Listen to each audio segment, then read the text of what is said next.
السلام عليكم متتبعين قناة وصفات أيمن. اش كتعاودوا؟ اش اخباركم؟ بخير وعلى خير؟ اموركم هانيه؟ اش اخبار معز عليكم؟ اش اخبار وليداتكم؟ كلشي مزيان؟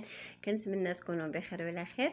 اليوم كما كتشوفوا معايا فيديو ما فيه لا وصفه لا حتى شي حاجه. فيديو جيت نشارك فيه معكم تجربتي مع واحد المسحوق اللي هو رائع رائع، مسحوق للتصبين سميتو ابسي. كما كتشوفوا هنايا هو كيتباع بالخصوص في متاجر ديال بيم، ولكن مؤخرا وليت كناخذو حتى من الهري او من محلات كلشي ب5 دراهم. عندنا هنايا في سلا واحد المحلات ديال كلشي ب5 دراهم كيجيبوه.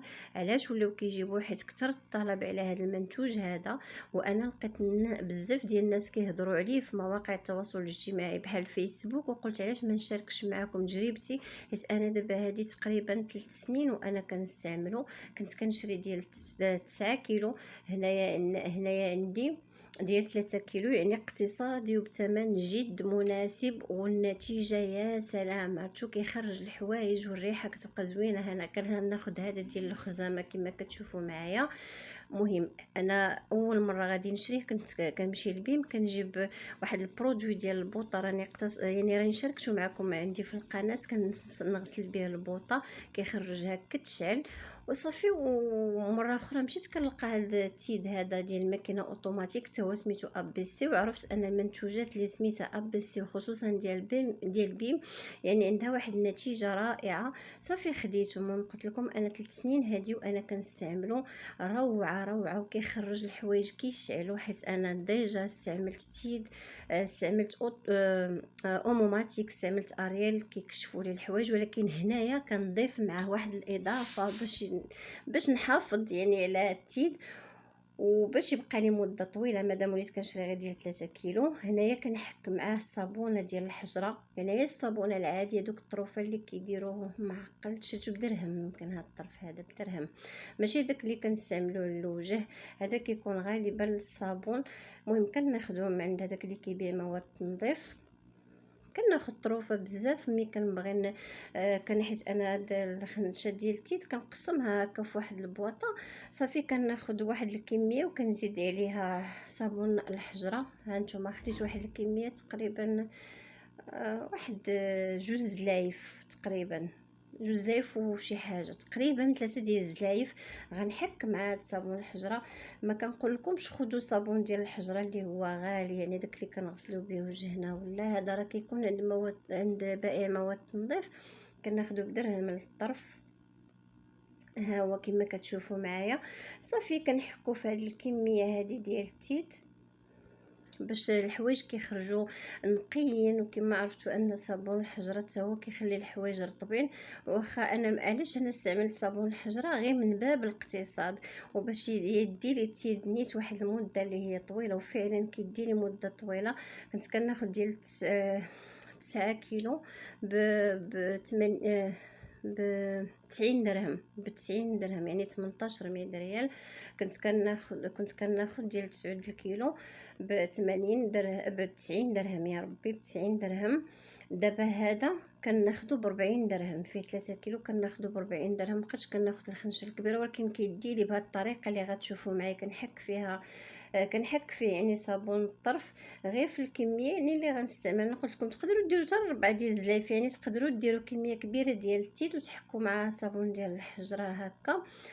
وغادي نزيد معها واحد الاضافه اللي هي بيكربونات الصودا. وما تخافوش راه ما كيكشفش الحوايج نهائيا، يعني بتجربتي وعلى ضمانتي انا كنقول لكم.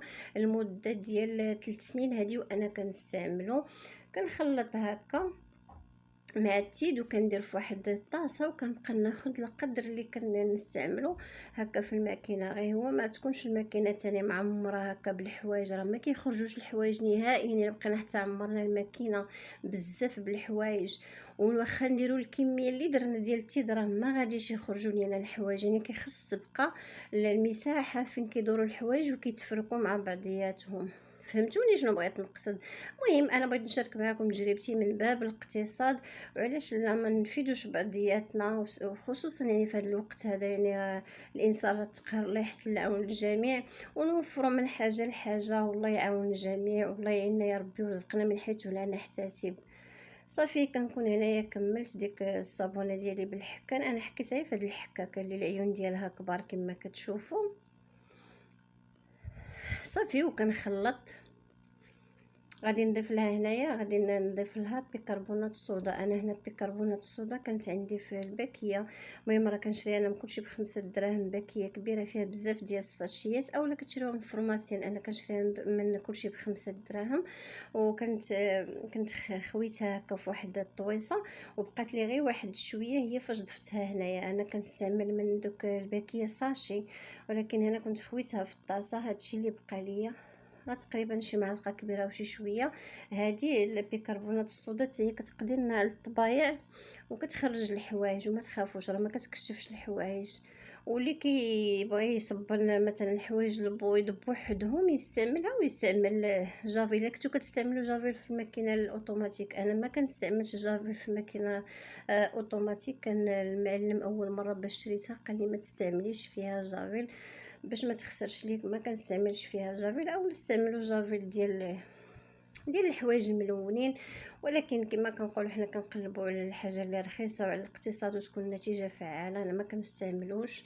صافي كنستعمل هاد الطريقه تيد وصابون الطرف محكوك. الا كان عندي بيكربونات الصودا كنزيدهم، ما كانوش بلاش.